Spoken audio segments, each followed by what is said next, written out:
When you hear a siren, do you ever wonder where that ambulance, fire truck, or police car is going?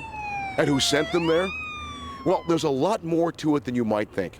In fact, someone's connected to each driver to make sure they get the vital information they need to get Chicago residents the help they need fast in a life-threatening situation. It all starts here in the West Loop at the city's Office of Emergency Management and Communications Center. Created in 1995, the Office of Emergency Management and Communications is responsible for coordinating and managing all types of emergency situations in Chicago. It is here in the 911 Center that the city's call takers and dispatchers are working hard behind the scenes, receiving up to 15,000 calls a day from residents in distress and sending out the help they need. The city recently honored these call takers and dispatchers during National Telecommunications Week for the challenging jobs they do every day.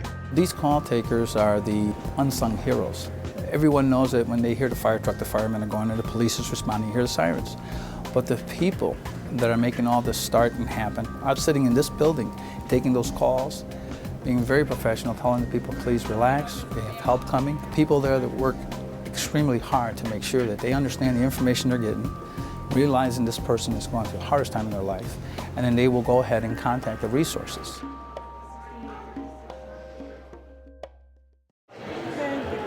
Call takers are the people who initially take the calls, using the city's state-of-the-art call-taking system. Once they receive an address and determine the type of emergency, the call taker will team up with a dispatcher on the line who is responsible for sending out the resources that are needed. The call taker continues to speak to the person on the other end of the line, if needed, until help arrives on the scene. When speaking to a person who is in distress, the most critical part for these call takers is to remain patient and calm. They all understand that when a person calls, it could be the worst time in their lives. And these call takers have to calm that person down so we can get the proper information from them, so we can get the proper resources to them. Each one has a different problem or different situation. It could be a person shot. It could be a person that is having a heart attack. It could be a lost child. And when they get someone, that's me. And I'm there to do whatever I can to help each and every individual. I always think of it as, if this was me calling 911, I would want a comforting voice on the other end. And I try my best, no matter how frustrated they are, or if they're screaming or they're yelling, put yourself in their shoes. I understand. They're looking at the little girl who just got shot.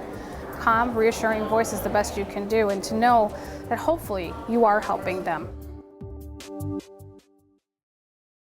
There are two types of call takers depending on the emergency: police and fire, and both go through intense training so they can assist over the phone in all kinds of emergencies, whether it's an automobile accident, high-rise fire, or a person who is seriously injured.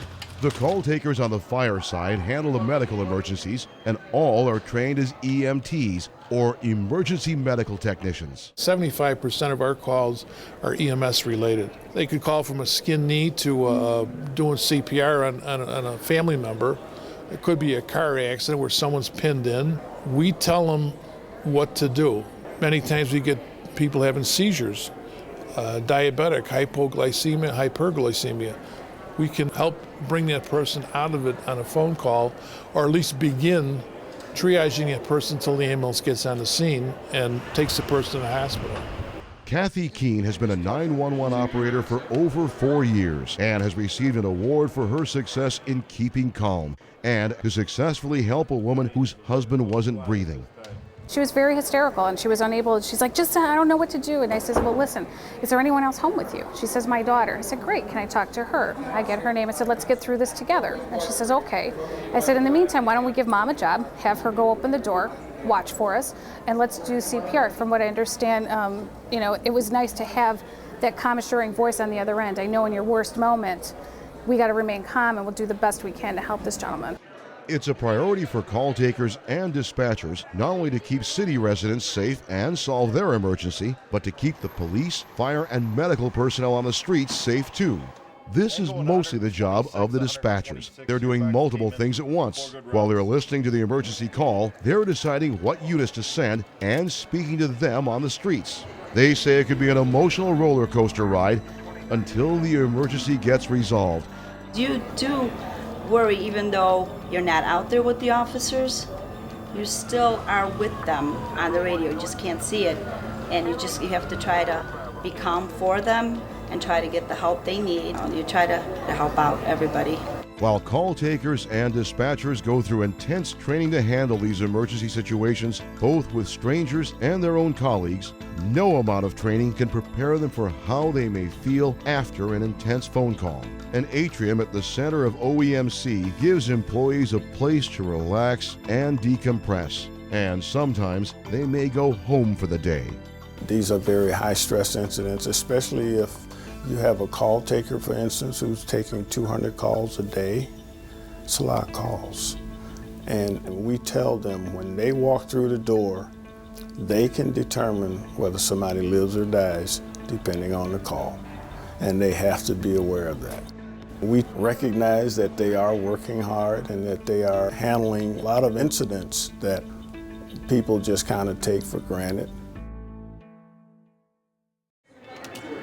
Even though it can be high stress, it's when the call is ended and the case is resolved that these call takers and dispatchers say makes their jobs so satisfying. They say the challenges they face, from language barriers to trying to help put out a fire or save someone's life, is worth it to know they are helping those in need. The most rewarding part is to see a run that comes through conclusion that it turns out great. But my boss are the citizens of Chicago. That's whom I work for.